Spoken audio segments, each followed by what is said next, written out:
This is the most realistic first-person shooter video game ever demoed. Let's talk about this crazy, hyper-realistic first-person shooter demo for Unrecord. Now, what makes this blur the line between reality and CG? What brings this past the uncanny valley, and what is convincing people that this is real? Environment, lighting design, the character design, the first-person forearms, gun, the animation, the sound design all play a huge role. But countless other video games have photoreal assets and characters and forearms and guns, but this is the first game to really go over the line of realism and start convincing people that what they're watching is not in fact a video game but real life. So how does that happen? We're going to talk specifically about the visual techniques that Unrecord employs to blur the lines, to step over the lines of realism, if you will. So stick with me. First technique we're going to talk about, the perspective. It's emulating a body cam perspective, but the world's best body cam in terms of resolution, color, and dynamic range. It's also the POV of like somebody's eyes, so maybe it's a glasses camera. More realistically, what it's emulating is when you put a GoPro in your mouth. So that look and that perspective, GoPro in the mouth. It's also getting the same sort of fisheye POV distortion you get with a GoPro, where the world is kind of distorted in a fisheye wide-angle perspective.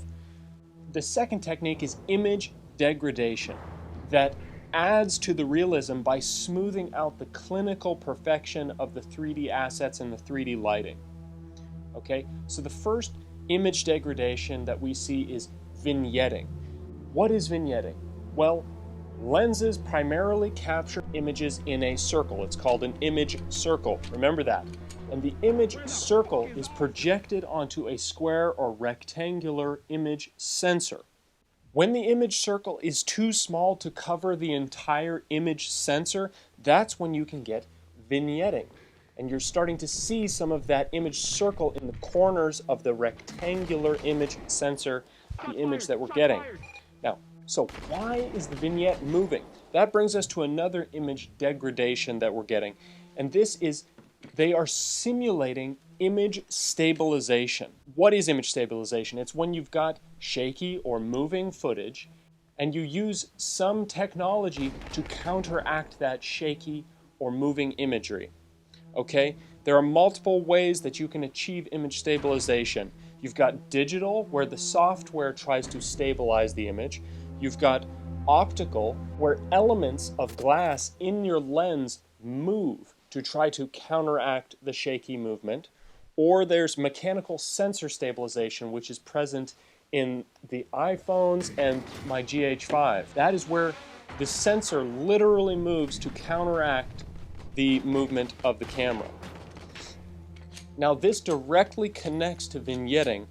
That's because when you pair image stabilization with a image sensor that is smaller than the sensor, you'll see that vignetting move around as an artifact of your image stabilization.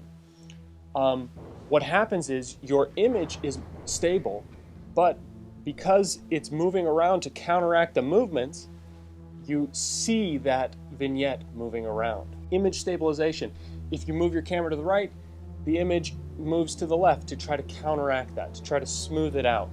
And as a result, your vignetting moves around. That's why we're seeing in the corners of the image these black circle corners moving around, shaking around. Now the result is a shaky camera is inferred, but not seen. This is a very high-level reference, and it might not register for most laymen, but for an enthusiast like me, I immediately felt the intended effect, this sort of shaky camera movement. But the truth is, you're getting the best of both worlds, because the camera is not actually shaking, which would be nauseating, annoying, difficult to enjoy. It would take you out of the video game in the long run. You don't want to play shaky handheld video games. But the fact that they added in this post-stabilization around the corners, it implies the idea of shaky camera movement, and that adds to the realism. Okay? Then the next thing is they simulated limited dynamic range. What is dynamic range? It's essentially your camera's ability to resolve detail in the darkest parts of the image and the brightest parts of the image. When you have high dynamic range, that means you can see more details in the darker parts, the shadows, and more details in the brighter parts, the blown out areas. Now, lower dynamic range results in having no detail in the shadows and no detail in the bright, blown out areas. That's why we see black shadows and bright, white, blown out bright spots.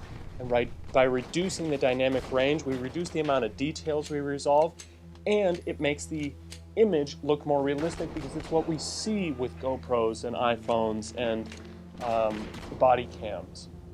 However, this is much more high dynamic range than a real, body cam footage, but it's closer to GoPro. The other thing that adds realism, and I think this is genius, is the post-processing effect that they're putting on, suggesting that this footage has gone through an editor, or perhaps it is using AI to process in real time and blur out the faces of the characters for their anonymity, which is something you see in police body cam footage. Now, the interesting thing about this is it's playing to their strengths by acknowledging and covering up their weaknesses, because CG faces are usually a dead giveaway in video games that you're playing a video game, because it's really hard to replicate authentically the human face. So, blur it out, pixelate it, cover it up, and boom, that is a genius way of covering up the weaknesses. The idea of covering up the glossy, overly perfect look of 3D environments with grainy footage is nothing new. We've seen it in the extremely successful Backrooms, and that is a technique that people can use to take something fake and give it an element of realism. Make it look like it was shot on a crappy video camera, and boom, we're immediately taken there. Another thing, they add in this blur every time they're shooting or getting shot at, which ironically is the only thing that takes me out of the realism, because cameras don't go blurry when you're firing a gun or a gun is being fired at you. They're taking artistic license and crossing the technology with the feeling that they're trying to employ, which is very interesting effect. But yeah, if you enjoyed this video, please drop a like. Let me know your thoughts in the comments. Are you wishlisting this game on Steam?